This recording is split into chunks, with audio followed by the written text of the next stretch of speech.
जय Hind. The globe के इस यूट्यूब चैनल पे आप सभी का स्वागत है। इस वीडियो में हम लोग क्लास 10th के चैप्टर नंबर 2 भारत में राष्ट्रवाद नेशनलिज्म इन इंडिया पे चर्चा करेंगे। पिछले वीडियो में हम लोगों ने राष्ट्रवाद के उदय के कारणों में राजनीतिक कारण का चर्चा किया था। इस वीडियो में हम लोग सामाजिक कारण पे चर्चा करेंगे। देखिए, कुछ महत्वपूर्ण बातें यहाँ पे हमने लिखा है, आप लोग इससे नोट्स भी बना सकते हैं, नोट इसको कर सकते हैं। आइए इस पे चर्चा करते हैं हम लोग। सबसे पहली बात है सामाजिक कारण में कि अंग्रेज अपने आप को श्रेष्ठ समझते थे और भारतीयों को हे की दृष्टि से देखते थे। आप लोगों को पता है कि अंग्रेज जो है भारतीयों को ब्लैक पीपल कहा करते थे। अंग्रेजों की नजर में भारतीयों की किसी भी प्रकार की इज्जत नहीं थी। तो वही बात यहाँ पे हमने लिखा है कि अंग्रेज जो है अपने आप को श्रेष्ठ समझते थे और भारतीयों को हे की दृष्टि से देखते थे। तो पहला कारण तो ये हो गया कि जो भारतीय लोगों में जो है अंग्रेजों के प्रति जो है घृणा का भाव आ गया, अंग्रेजों के प्रति गुस्सा लोगों में आया।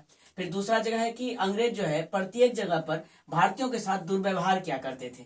दुर्व्यवहार कैसे? तो रेलगाड़ी में जैसे कि फर्स्ट क्लास होता था तो वहां पे भारतीयों को नहीं बैठाया जाता था, वहां पे सिर्फ अंग्रेज ही बैठते थे।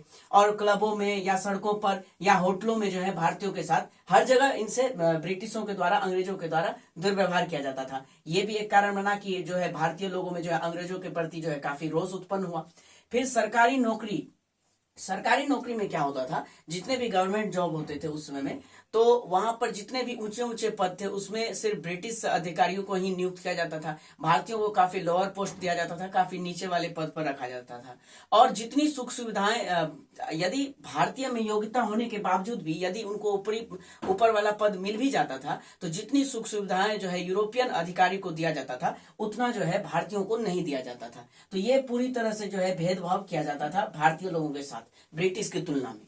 उसके बाद एक है कि भारत का शासन जो है पूरी तरह से इंडियन सिविल सर्विसेज के हाथ में था, आईसीएस के हाथ में था। लेकिन इसमें एक समस्या यह थी कि इसका जो है चयन प्रतियोगिता परीक्षा के द्वारा किया जाता था। लेकिन इसका यह था कि भारतीयों को इसमें जो है चयनित होने के लिए इंग्लैंड में परीक्षा देने के लिए जाना होता था, इंग्लैंड में इसका एग्जाम होता था।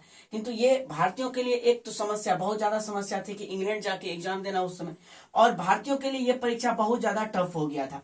और यदि भारतीय इसमें सेलेक्ट हो भी जाते थे, चयनित हो भी जाते थे, तो सरकार पूरी तरह से कोशिश करती थी कि किसी भी तरह से इस मतलब सरकारी नौकरी से भारतीयों को हटा दिया जाए और सिर्फ ब्रिटिश अधिकारी को ही रखा जाए। और कारण पता ही आप लोग को, अगर ब्रिटिश अधिकारी रहेंगे तो भारत में ब्रिटिश अधिकारी को शासन करने में आसानी होगी, इसीलिए ब्रिटिश अधिकारी को रखा जाता था और सारी सुख सुविधाओं से लेस उनको किया जाता था। भारतीयों को बिल्कुल भी कुछ सुविधाएं नहीं दी जाती थी।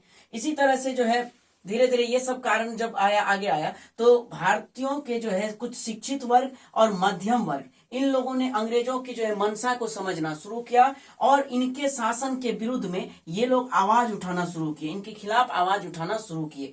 तो ये सब सामाजिक कारण है, जैसे कि अंग्रेज अपने आप को श्रेष्ठ समझते थे, भारतीयों को हे दृष्टि से देखते थे, प्रत्येक जगह पर उनके साथ दुर्व्यवहार किया जाता था, सरकारी नौकरी में भेदभाव किया जाता था और इंडियन सिविल सर्विस के जो है प्रतियोगिता परीक्षा काफी इसको टफ कर दिया गया था, इंग्लैंड में लिया जाता था। भारतीयों का चयन काफी मुश्किल था, चयन होने के बावजूद इनको हटाने की पूरी साजिश की जाती थी। और ये सब होने के बावजूद जो है कुछ शिक्षित वर्ग और मध्यम वर्ग मिलकर अंग्रेजों के खिलाफ आवाज उठाए और ये सामाजिक कारण जो है भारतीयों में राष्ट्रवादी की भावना को संचार करने में एक महत्वपूर्ण योगदान दिया।